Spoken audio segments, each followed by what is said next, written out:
operation already in OpenCV that allows you to use a kernel, which basically a matrix to go through the image. So you don't really have to write a lot of this form yourself. And I think in that book, the OpenCV Practical OpenCV2, it actually talks about if you write your own code, a lot of times it's not efficient. And it does a comparison in there, what the agreement there. You actually have one chapter on some basic operations. There are 4 ways of doing it in OpenCV2, and the performance are different. Okay, but that's why we want to talk about that one, because that's actually pretty complicated. So is it the low pass is going to give you more of a blur and kind of softening the whole look? If you want to do high pass, that's going to give you more of a contrast. So you can actually do like the let's say lines. you have It'll sharpen your edges. you have an anchor woman Exactly, on the for like- HD. You want to show her in the low pass filter. You don't But want to if see you the want wrinkles. defined edge detection, you'd use your high pass Yes. filter. You want to see the wrinkles? You use a high pass. I'm thinking walls, objects. Yeah. I'm just saying that's kind Line of an following. analogy to it. Yeah. Or you want to find a crack on the wall, then you will use a high pass filter. Okay. Now let's go back to the high pass filter. So I want to just make one point and we can move on. I mean, I know this operation stuff is kind of boring. When we apply the Laplacian, we also do a Gaussian blur. We have kind of clean up some of the stuff. Otherwise, you're gonna have too many sort of false. You got too many little changes that become sort of significant. So you want to avoid that. Okay. So when you run this code.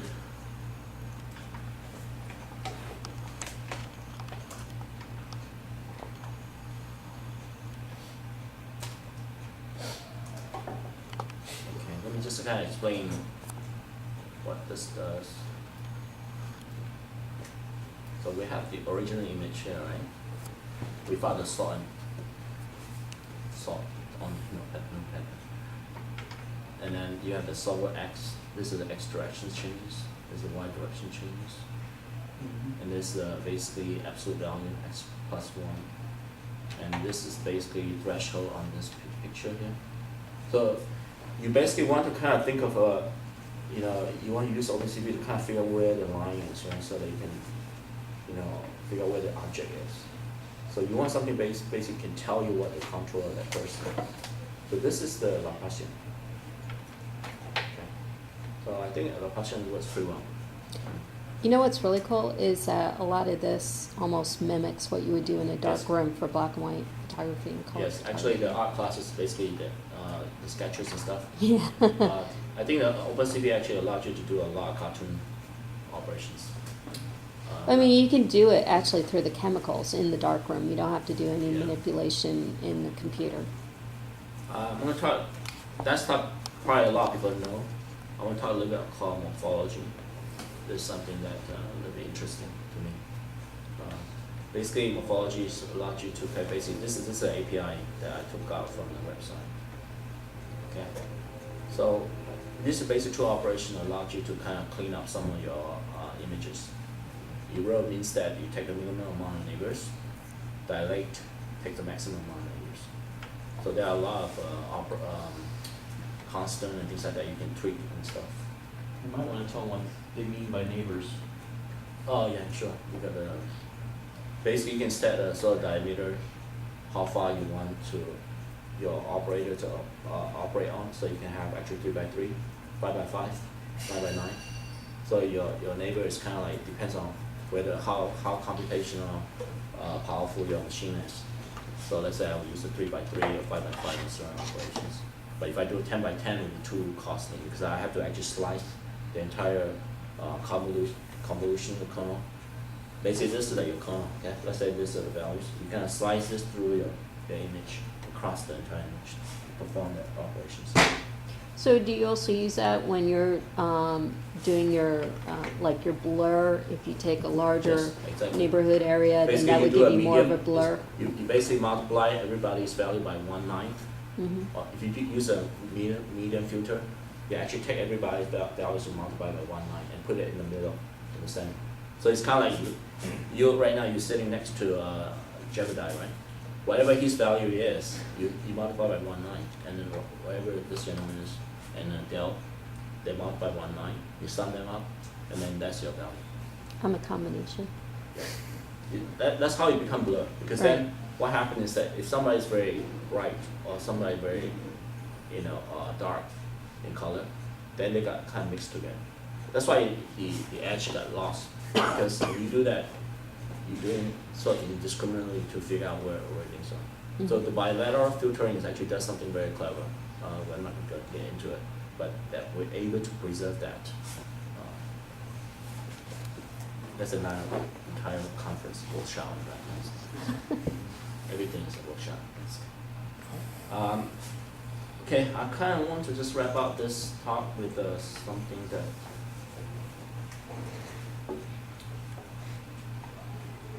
kind of fun.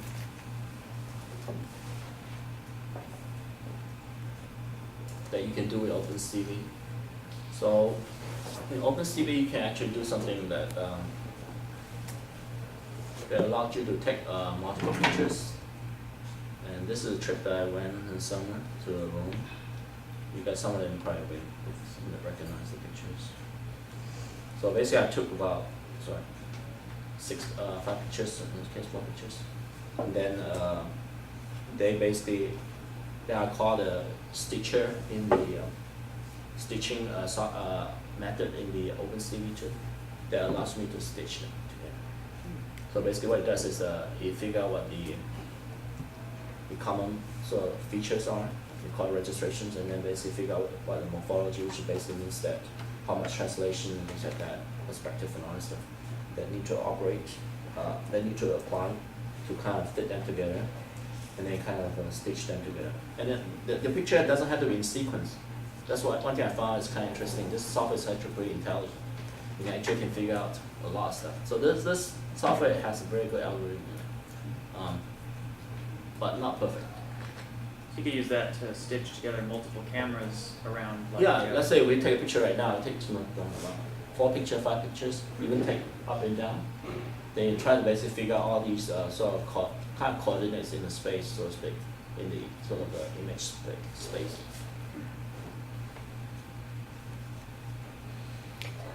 And I'm gonna put a plug for the Georgia Tech class, computational photography.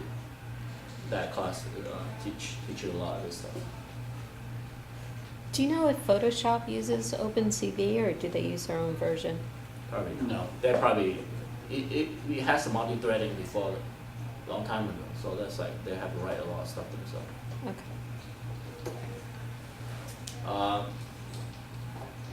The reason why I say it's not perfect is that if you look at the Spanish pictures I took, you got this picture here, right? So you think everything goes well, but then you see something here kind of odd, right? You see that? Yep. The reason is because there are some sort of like a false information that being fed into it and say, okay, this is part of the pictures, and then it thinks that they're actually small columns part of the pictures. So it's not perfect. So let me see if I can zoom. Were those pictures all taken from the exact same spot? Yes, on top of the. So it wasn't a Church. perspective problem? No, it's just one extra piece of information. So like, I think maybe I zoom in just slightly a little bit, but I don't think it's that big a difference. It's supposed to be able to handle that stuff. Anyway, that's something you can do.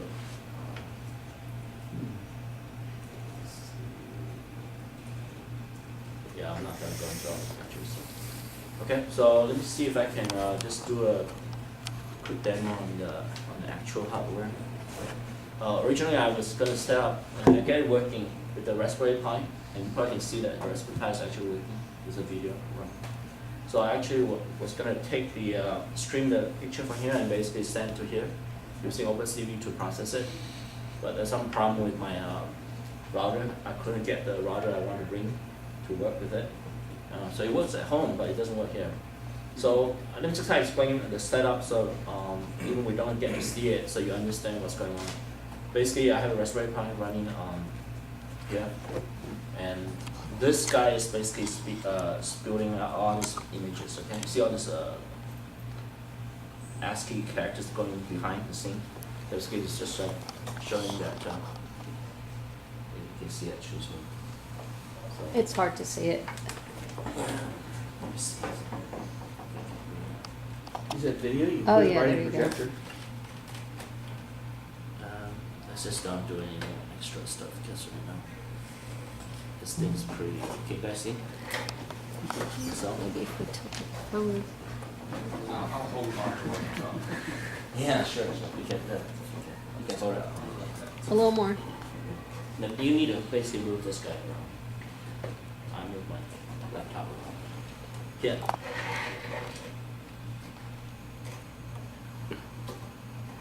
You still need a projector?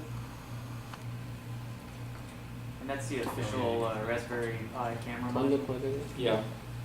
And you guys can come out and see this thing. I mean, it's not that, you know. So is But- that all the computations that's running in the background? This What one is all the basically, aspects if I of- understand correctly, is that the GPU is doing a lot of processing. That's why it's Mhm. pretty fast. But if you try to do any kind of thing other than, you know, you want to process it on a Raspberry Pi, then it will be very slow.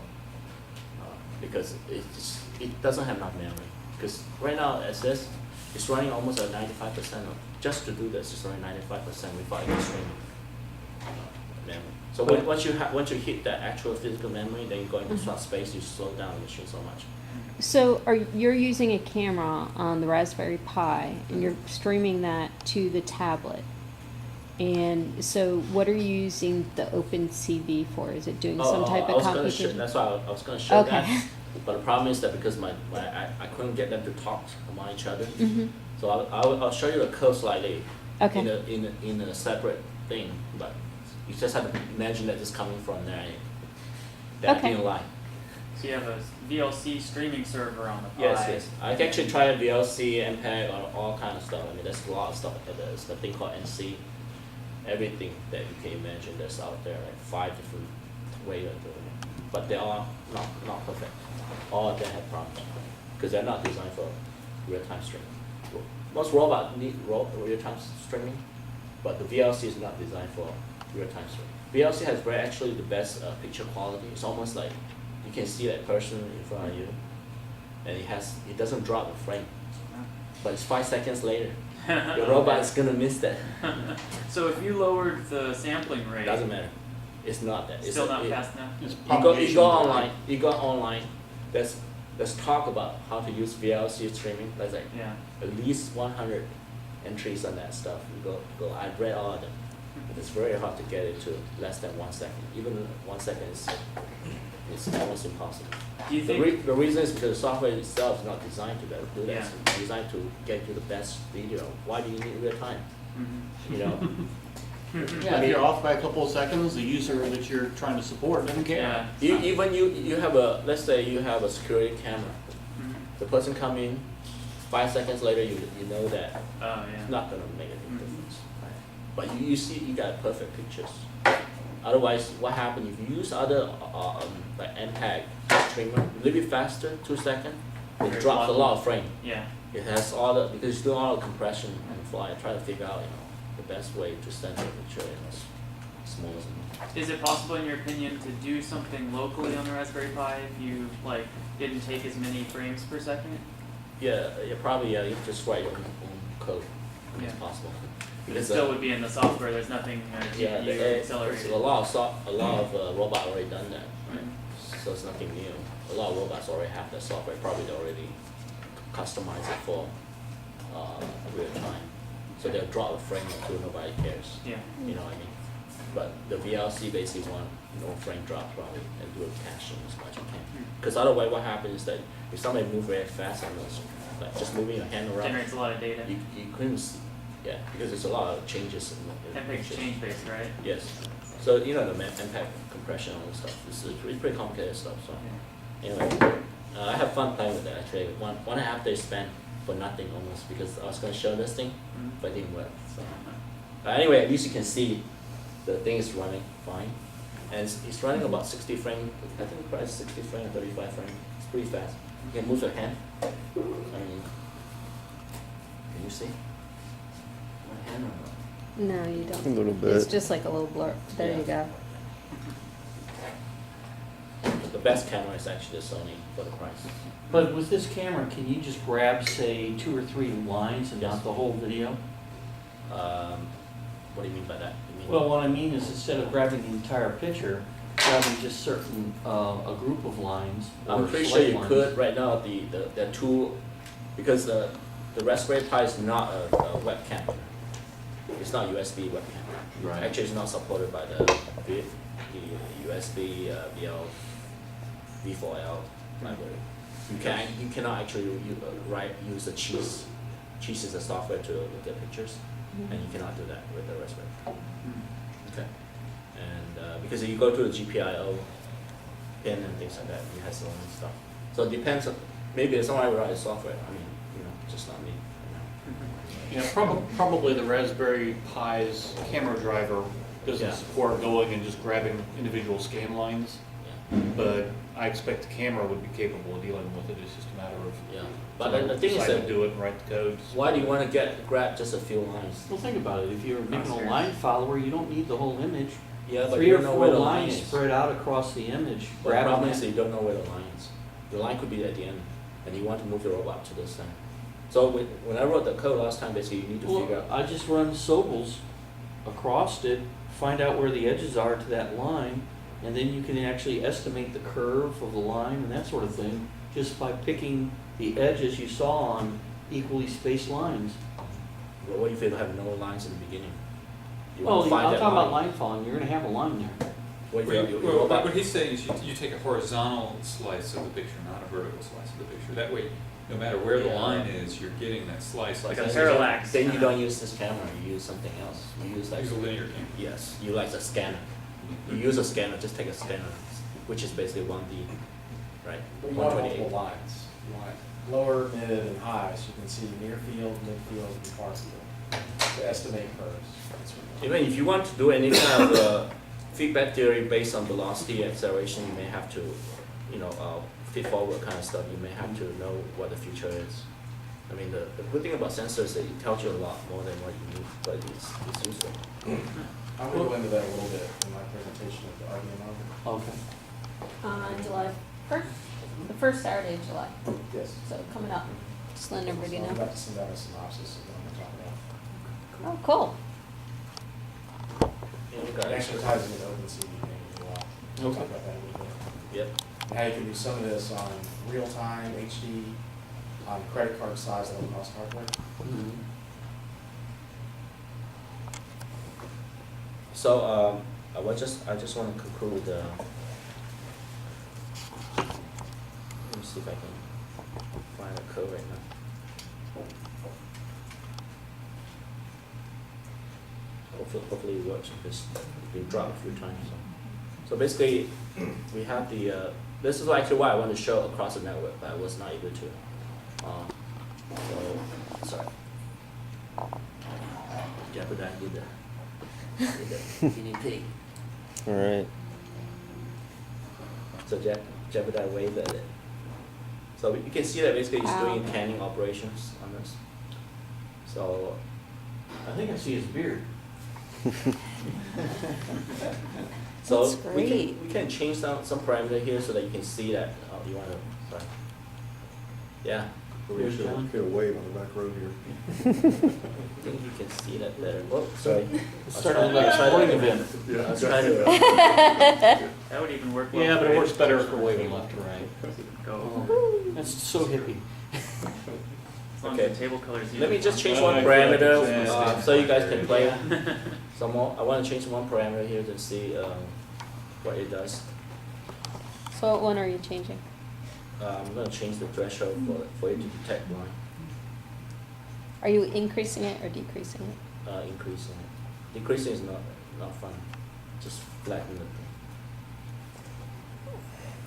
This is actually, by the way, this is a separate code for it. I just modified a portion of it.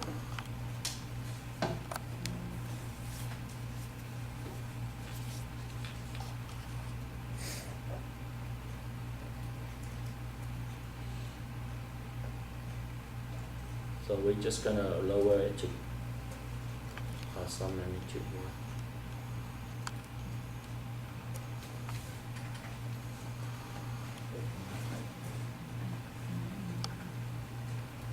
So right now you're operating Windows. Huh? You're on a Windows machine right now. No, they're all in Linux. Oh, that's a Linux box? Yes. I've not used a Windows machine for almost 4 or 5 years. I don't work.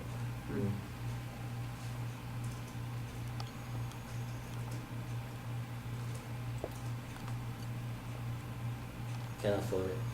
When you have 10 machines, can't afford to update. Microsoft, listen.